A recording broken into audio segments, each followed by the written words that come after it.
But you're going so far, keep running away from me.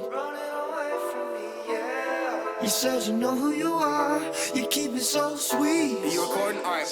Okay, welcome to your 2020s, babe. Welcome to your 2020s, babe. Welcome to your 2020s, babe. Welcome to your 20s, babe. Welcome to your 20s, babe. I'll admit it, I've been wanting you and I've been trying to pick it, watching every move. If I could get a minute, I'll show you I'm the one to choose. And I'm living the way you get it. Yeah, I've been feeling you since the beginning. You so independent, always steady winning. If I get a minute, I'll show you I'm the one for you. And I'm living. Okay, I'm honestly trying to see if me and you could be a possibly modesty. Is what I'm about, but man, I'm thrown up off the Hennessy. So let me throw you in the pride.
Wonderland, yeah. But right then is when you You trying to do something?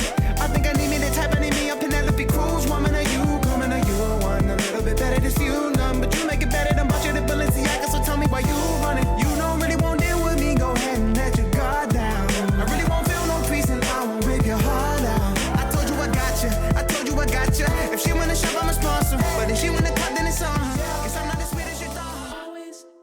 Welcome back to another episode of Black Art Matters with Broadway Dallas. Today we are joined by special guest Kevin Davis Jr. Hey. Kevin, how are you? I'm good. How are you? I'm great. I'm excited. Thank you for being here and Thank joining you for having me. us. Thank you. Absolutely. So we always like to start off each episode with the question, what does Black identity mean to and for you?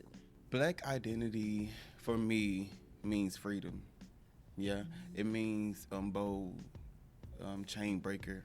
You know, with freedom, I feel like I am the part of my generation that is going to change the dynamic, right? To show that I can go for it, or you can do something that we're not used to, right? And be great at it and inspire. Where my family, my brother, my mom, or grandmother, or your cousin can say, "Oh wow, I see what you're doing, and you inspire me." You know, so it's that freedom, it's that love, it's all of that. Can you pinpoint a certain time where you felt like that freedom was like really loud? Like, was there like an awakening for you? Because I know that question, the answer to that question can change. It does. It's going to change. I think it started really at a young age when I decided I didn't want to play football anymore. And I built up enough courage and enough willpower to go to my parents and say, I don't want to play it. Yeah. I don't want to do that. Yeah. And then it went to high school where I was like, I'm going to take an acting class here. Part of the curriculum. Instead of art, I take acting or theater or something, you know. And then when I got to college and I was in college, I was in school doing general studies at Navarro, I was like, this is not it. Right. I want to do theater. Yeah. And so just those changes, like you said, it changed throughout life, and you have different moments where you push the freedom or you push that mode or what you're used to, and you go for it, and you have the feeling where, oh, I still can survive, right? I'm still loved, you know? Were your parents really supportive of you saying, I don't want to play football? How did that play out? Well, my parents, my dad was like that football guy. Like, everybody knew Big Tank, you know? And then I'm Kevin Davis Jr. Yeah. So when the junior came, I'm Little Tank, you know? We gonna kill the football field. And I did at one point. I was killing it, you know? I mean, I had fun. It was cool. I wanted to sauce on the stick when I was done, you know? little Yeah. perks with it, but when I made that decision, I can say that it hurt my dad's feelings, and it's okay. You know, it's okay, because hurting his feelings, because he knows it wasn't intentional. Hurting his feelings freed me. Yeah. You know, and it's to the point now where you have to just start doing the things that free you, that intentionally serves you. I've seen you perform, you know, multiple times, and freedom is like definitely a word that I would define with like your stage presence, Thank you. your delivery, Thank like you. everything that you bring to everything that you're a part of. Thank you. I appreciate So, is that something that switches like on stage or in the rehearsal process, or is it like how do you build up to that moment and like dedicate to the work to where you can perform so freely? that. Oh, it's the work, like you said, it's the work.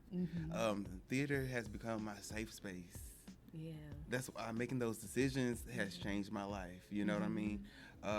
When out there in the world, I feel like I have to stand or look a certain way or be like this, or you know, to serve others. When I'm in the theater, they love you. Yeah. Yeah. You know, the theater community, when you're in a show, and y'all know, like, our goal is to put on a beautiful show, tell a beautiful story, tell magic, show magic, inspire, and y'all come together, and it's that freedom. So in that freedom, I find that in the process, I'm able to say day by day, I'm going to mess up, I'm going to stumble on my choreography, I'm going to be imperfect, Yeah. excuse me, and it's okay, Yeah. because I'm gonna be better tomorrow, Yeah. and then tomorrow I'm not gonna worry about yesterday's, I'm gonna worry about today's challenge, and so taking it day by day, you know, and really owning in on those moments and understanding and seeing what I feel and how to figure it out on a good day and on a bad day, when I don't want to be at rehearsal, when I do want to be at rehearsal, when a lot is going on, when I'm having a great day, you know, so that by the time it is time to perform, I've kind of experienced life in these moments, and I was true to it, and I explored, and so now it's time to put on stage, it's time to have fun. Now it's time to invite you in. Come on, in, let's have a good time. You're very inviting, for sure. thank It's you. always a good time. So, kind of, I guess, I don't list off or kind of go over like your main, I guess, your titles of what you consider yourself. I know you do dance and acting and music. So, Kevin, like who? Kevin Davis Jr. Ooh, Kevin Davis Jr., he is something, but I'm an actor, singer, dancer, choreographer, playwright, director, and that's, you know, it goes through many things, you know. I'm an explorer. I try everything, you know, so those are the ones that I've been honing in on and just focusing on and just building up with different organizations and different people around the community and outside of the community. You can chime in and correct me if I'm wrong, but to me personally, it seems, just on the outside looking in, and speaking as somebody as a black woman, for black men in theater of all identities, queer, straight, cis, like it sometimes seems like it can be extremely isolating. I feel like more than anyone. Can you kind of go into that, or your experiences with maybe feeling that way, or in any of those titles that you mentioned? For sure. You know, overall, coming into the arts or theater world, when you hear black men, there's a certain look, there's a certain sound, there's a certain posture, you know, that you have to have, right? Because they don't want this look, or they don't want this look. They want, no, when I hear this character, I want this, you know? And it's been challenging, but I take the challenges as lessons. I love to hear how people think. I love to say, oh, that's what you're looking for. That's interesting. And then I can decide whether I want to partake in doing it, or if I want to step away. But it's been different opportunities, different times where I just took it as a lesson, because I know everybody doesn't think the same. You know, my mind is not your mind, and I can't get mad about how you were raised, or maybe even the ignorance that comes with the way you were raised. You know what I mean? I can't get mad at it. I can say, this is you, and it's okay. But I can also, it's just about the boundaries. Not about the things I can't do, but the things I won't do or won't allow. You know what I mean? So, but I just take it as a learning journey, but I love it though, because that also means that when it is time, or if I do need to put on that character for that look or for that show that I really want to book, I know exactly what you're looking for. I know how to do this. Watch out. Watch out. I got you. I got you. So would you say, or do you feel that you've been able to flex a lot of muscles in the roles that you've gotten over the years, or are you still kind of like itching for like something like more? I mean, I feel like we're always itching for something Right. more, but like, are you feel good about where you've been, or does it feel stagnant? Or? Yes, I feel so grateful. I'm so grateful, and people. I don't think people believe me when I say it, because when I say it, I really, really mean it. You know, I feel that God has put me in places where every time I'm in a show, it's something different, right? Yeah. It's a different genre, a different director, a different theater, right? A different group of people that I've never worked with before, or people I haven't worked in front of before. You know, it's always a different opportunity in every job. Yeah. So even if I'm taking ensemble role after ensemble role, it's a new ensemble. I get to learn from a new choreographer, director. I Yeah. get to work with different counterparts and say, oh, I never worked with a person like you. You work hard. Oh, Yeah. you have this skill. Yeah. Teach me this. Yeah. Could you mind we connect? Yeah. That way I can. Yeah, that's It's always something to ecosystem. grow. You know, it's always something. So I never feel stagnated. And like I said, God is just so good that I do feel like He has given me, okay, now this time I want you to experience this like this. Now experience this and that. Like, so it's always something different. You know what I mean? And I'm always trying to grow and become better as well. Yeah. So if I see a move or I'm working on something, I might try a b-boy trick this show. Yeah. Okay, how you can do it? Can you can do a b-boy trick? I might try this show. Yeah. You know, it's always something to grow from or learn from. So not stagnated, always evolving, and just ever so grateful. I mean, especially coming out the pandemic.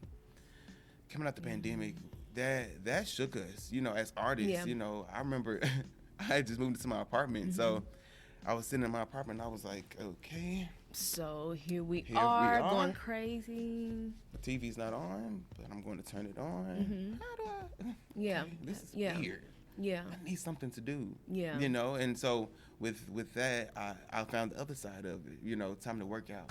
Yeah. You know, if I can't go dance or if I can't do this thing Yeah. or perform, that means I need to better myself. Let me read. So I started Yeah. running every day. I read like 4 books. I didn't read. Yeah. I read 4 books. You know, Yeah. I worked out. I did the thing. So when it was time to come out, I was ready to work. Yeah. You know what I mean? So you were locked and loaded. it's all about just Yeah. taking life as it comes, because life is gonna life. Life is gonna life. Life is gonna life. So if we just wake up every day knowing that life is gonna might life today. And it might do it in a good way and a bad way. Yep. And it's okay. Because what comes our way, I'm going to take it, Yeah. shake it up, Yeah. and see what I can make out of it. Yeah. It's always something, you know what I mean? But just so grateful, so grateful. So I remember after the pandemic, I was at my first rehearsal. It was I was doing Grease at Garland Summer Musicals. I was doing Grease, and I just stood there in the rehearsal process and almost cried. I was like, Yeah. I'm in rehearsal. Yeah. And when was that? What year was that? Grease was right after the pandemic. Okay, so like when some of them kind of went through the Yes. first phases, yeah. So like pandemic happened, and then like the next June, not 2020, but 2021. I want to Yeah, say. which was like a lifetime. Oh my goodness. Yeah. I think that was 3 years in one. Yeah, it was. Yeah, it was. What year is this? Ugh. Exactly right. It's like, what does it? I can't keep up. But okay, so tell me a little bit about your experience working on the crushing. The crushing hurts. The crushing is my life changing. The crushing is necessary. You know what I mean?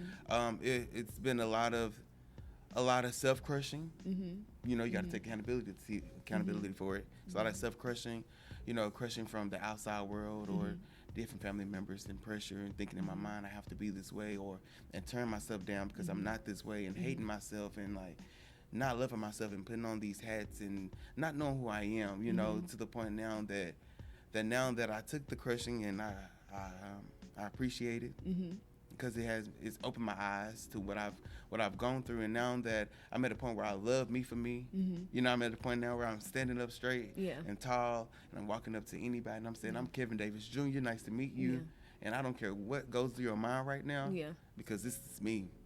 This is me. But it took the crushing. It took me wearing these different hats or doing these different roles, you know, in my day-to-day life. So a friend asked me, he was like, who's Kevin? I was like, you know, he's an actor, singer, dancer. No, who are you? Yeah. What do you stand for? Yeah. What are you about? Yeah.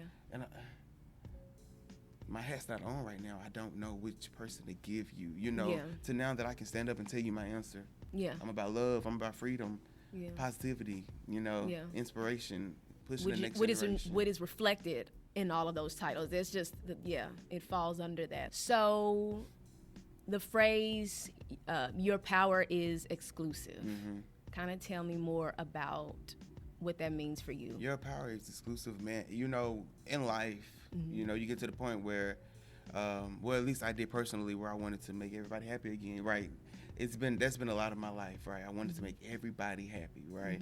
And then so I will pour into people where I knew it wasn't being returned. You know, I'll put energy in dead situations or situations that's not feeding me, you know? And it got to the point where I drained myself, you know, mentally and emotionally. But I got to the point now where I have to understand that I can love you from a distance, and I can't give you the things that I was giving you because it wasn't serving me.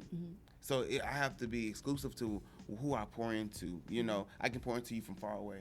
I don't have to be a part of your life, you know, especially for the ones that it was a dead wall, you know, and you find yourself disappointed over the truth that you already knew. You know what I mean? Yeah. It's like, I knew It's like you're a but cow. it's I knew you're a moo. It's confirmed now. And you moved. Why would you move? Yeah. And then you come back and you change up and you come back and move again. I said, you move again. You moved again. And I knew you would, but why? Yeah. You know, then it's the disappointment, and it's the not feeding. That's why it's intentionally now in 2023, we are doing things intentionally to love yourself. Oh, yeah. To feed yourself every day. Yeah. If it's a walk in the park.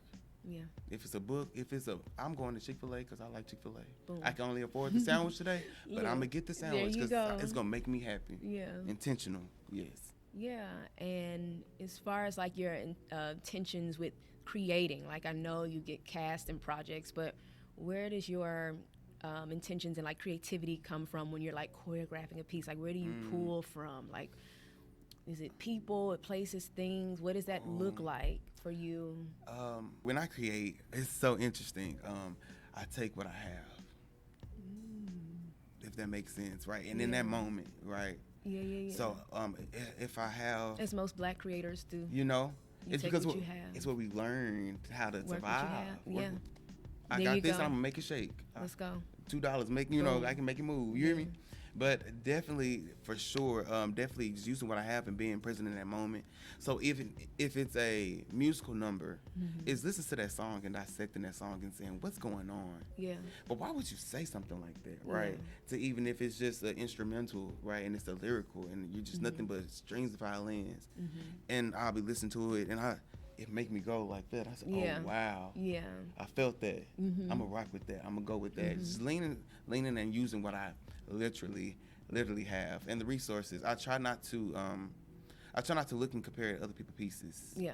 I appreciate art because art is about where you are at that time. You know what I mean? So it's so good when you can say I'm here and keep pushing. So sometimes pieces will take me 2 or 3 days. Yeah. Because I have the beginning, or I heard this middle part and I have this idea for this part. Yeah. Now it's time to bridge them together, you know? So it's really about just using what I have. That's really where it comes from. Let's talk about commanding the room one step at a time. That's something that you kind of mentioned, that it's like maybe a mantra for you, one of your mantras. Yes. So what does that look like? Where does that come from? You know, my dad always taught me to be mindful of the energy that you bring and what you say and do for people or to people, right? So when I walk into a room, I have to make the room smile. And it's nothing I have to make everybody laugh or smile. Yeah. But I just need one person. I want to make one person smile. Yeah. You know? So when I walk in, it's about being confident in who you are. Yeah. And where you are in the journey. Yeah. Yeah. In the journey. Where you are. It's so easy to look at, I want to do Broadway, right? Yeah. And you're stuck on it and you're going up the ladder. You're climbing, you're going there. It's happening, but you're missing that journey. Yeah. So it's about being like, okay, today I have a flat tire. I was a little late, but this is this, and now I'm here. Yeah. And that's all right. Yeah. Because we're working with what we have. Yeah. We're not changing it. We're not trying to perfect it. I'm going to give you my true me. Yeah. Be professional and work with what I have. And I've learned by being that and being vulnerable and authentic, right? Yeah. Saying, y'all, excuse me, my tire's little castmates like, where you been? my tire's flat. You having a good day? Right. I am. Commanding and reclaiming the energy, because it's so easy for people to bring it down. So easy, yes. So one step at a time, one conversation at a time, one greeting at a time. Yes. Like there's a lot of power in commanding. Yes. And it's about being vulnerable And when you being- command a room. Yeah. It's not about Because putting people on. aren't always as inviting. Being vulnerable. Hey, how you doing? Right. I went to Jamaica and I went to the gift shop, and there was a young lady. She was at work. She was like this, and I was like, "Oh, hey, how you doing?" She was like, "I'm not good." I said, "Oh, Pooh, what's wrong?" She's like, "Tonight is just, I don't know." I said, "Okay, well, how about this? I'm here now, and we're gonna smile right now." And she started laughing. Yeah. And I was like, "That's what it is. Yeah. That's where it needs I to be. love I it. understand." I Yeah. said, "Don't let these people bother you." Yeah. I get it. I Yeah. get it. You know what I mean? Yeah. And from there, she was smiling. She was like, "I can help you. Come on." I'm like, "That's what it's about. Being Yeah. vulnerable and being able to say, I see you, and it's okay. Nothing's wrong." And with it was that. okay for her to say she's not okay, It's which I'm like, we didn't do that in America. Jamaica's got it. They got it. Listen, they're gonna tell you. They're how gonna they tell feel. you exactly. Yes. Yeah. It's okay Yeah. not to be okay. Yeah. And I've learned that because I thought for a long time I had to show everybody how to be good. Yeah. But I gotta show, especially my students, right? I have to show them how to be good when you're not good. So I can walk into rehearsal, or walk into a dance class, or I might have a limp or something, right? And I'm gonna use it. Yeah. And I'm gonna show them. I'm There not you gonna. go. Then they say, "What, Mr. Davis or Coach Kev or Yeah. what's going on? Why you limping?" Yeah. Y'all, I ain't stretched like I was supposed to. I did not stretch, and I went for something I shouldn't have. Or I hit my toe at rehearsal, or I'm really tired because rehearsal tech ran to like 1:30 last night, and I had to get up and come to work. Y'all bear with me while I drink this cup of coffee. Yeah. And they say, "Okay, y'all, you Yeah. don't feel good. You know, he was at work the other night. Yeah. Everybody act right." Yeah. And it's about being vulnerable. So now when they having a bad day, I can come and say, "Hey, you okay? Yeah. You need to talk." Yeah. And it's that. And then once we get to the point where it's okay, we show it's okay to be vulnerable. Yeah. It's okay to be human. Yeah. It's okay. I think the world will be a little more kinder, Yeah. a little more loving. And it's okay to say, "I don't agree with you, but I see you." Yeah. Yeah. It's all just calm down. It's all right. So what age group do you normally work with? High school. High I have school. a drill team. Drill team. And I work at a high school. Yeah. Which high school? Well, I work at Dunbar High School. Shout out to the Princeton Kittens. Yeah, those are my girls. This is my second year coaching. And I work at Cedar Hill High School. Yeah. Okay. Yes, I'm great. so excited. Shout out to Cedar Hill. Shout They out are- Cedar. I'm alumni. Yeah, kind of wrapping up, if you could leave a word of advice to your students or any other youth who may be watching of any race, gender, identity, like what's something that you would just want to leave with them, maybe in life and if they want to be in creative, like you can blend it both or separate it? Okay. I would say be you, love you, and know that from every strand of hair, every freckle, every scar, everything that you hate or that you judge was perfectly made for you. Nobody has that birthmark. Nobody has that scar from when you followed when you were 3 and you hate it now. Nobody. And your life story is all designed to make you better. Without the crushing, you won't appreciate the blessing. Yeah. Sometimes you have to sow in tears to reap in joy. You know, so just love yourself and take every part of you and love it. And it's going to be hard. And just love it. And when you do that, you can command any room, no matter where you go, no matter what you do. Yeah. Well, that was beautiful. Thank you you. so much, Kevin. Thank you. Oh, I love you so much, and of Love you course, too. you're Broadway Dallas family now. Like Yes. we've been in it. All right. Well, thank you all so much for joining us for another episode of Black Art Matters, and we will see you next time. Bye.